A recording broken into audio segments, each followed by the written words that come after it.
প্রথম খবর, ১ নম্বর খবর হলো যে সরকার ৫১,০০০ কোটি টাকা এই ২ মাসে ব্যাংক থেকে ঋণ নিয়েছে।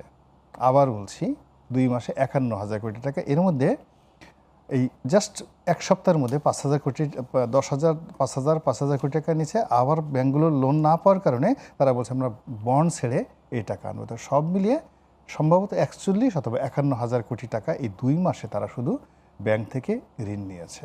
গেল ১। ২ নম্বর হলো এই যে ভর্তুকি, এই ভর্তুকির জন্য মানে ডিজেল জ্বালানিতে তারা ৫০,০০০ কোটি টাকা এই বিপিসি, বাংলাদেশ পেট্রোলিয়াম কর্পোরেশন, সরকারের কাছে চেয়েছে।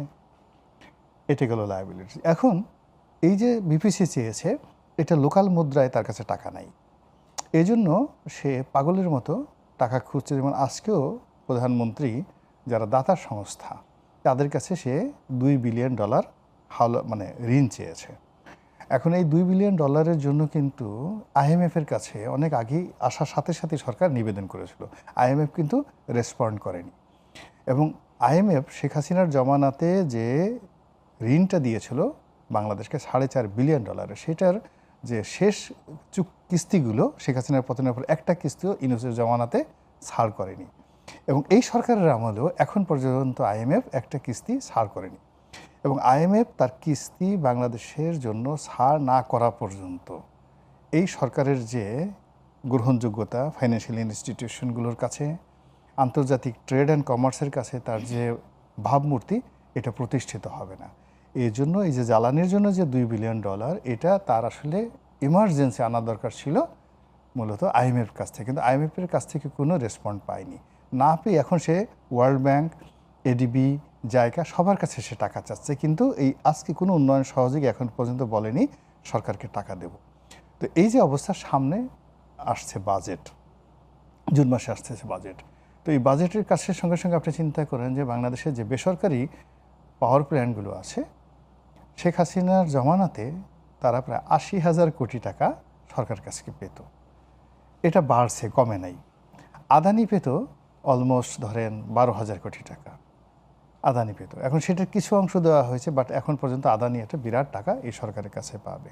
সামনে অবস্থা তাহলে এইগুলো আপনি চিন্তা করেন যে সুলতান সুলেমানের মতো মানুষ বা ধরেন আওরঙ্গজেবের মতো মানুষ, তারাও টাকার জন্য রাতের আধারে সিংহাসন ত্যাগ করে ইহুদি যারা সুদখোর ছিল তাদের রাষ্ট্রে, তাদের কাছে গিয়ে সেই টাকা সুদে এনে তারা কিন্তু রাষ্ট্র চালাতে বাধ্য করেছে।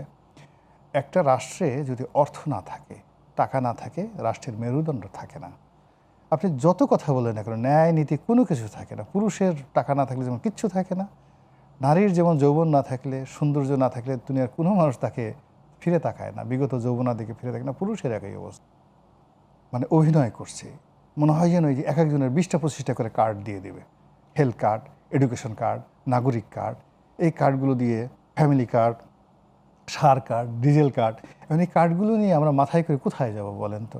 প্রত্যেকটা কার্ডের সাথেই তো টাকা পয়সা জড়িত। খাল কাটা হবে, ২০,০০০ কিলোমিটার খাল কাটা হবে, ৫০ কোটি গাছ লাগানো হবে। অথচ আপনি এই যে আমি যে অর্থনৈতিক যে ডাটাগুলো দিলাম, এটার এগেনস্টে বলেন তো একটা সরকার ২ মাসের মাথায় এসে সে এই অর্থনীতির মধ্যে ২০,০০০ মানে কিলোমিটার খাল কীভাবে কাটবে? ফলে কি হলো, আপনার যোগান চাহিদা প্রয়োজনের সঙ্গে সমন্বয় না থাকার কারণে আপনি যদি একেবারে শুরুতে সরকারের কি স্টাডি ছিল না, এইভাবে স্টাডি ছিল না আমি আমি আই ডোন্ট নো, আমি এটা বলতে পারবো না। ফার্স্ট থিং হলো যে তাদের শুরুটা আমার কাছে ভালো লাগেনি। মর্নিং শোজ দ্যাটে যেভাবে তারা শুরু করেছে, এইভাবে কত দূর এগোতে পারে।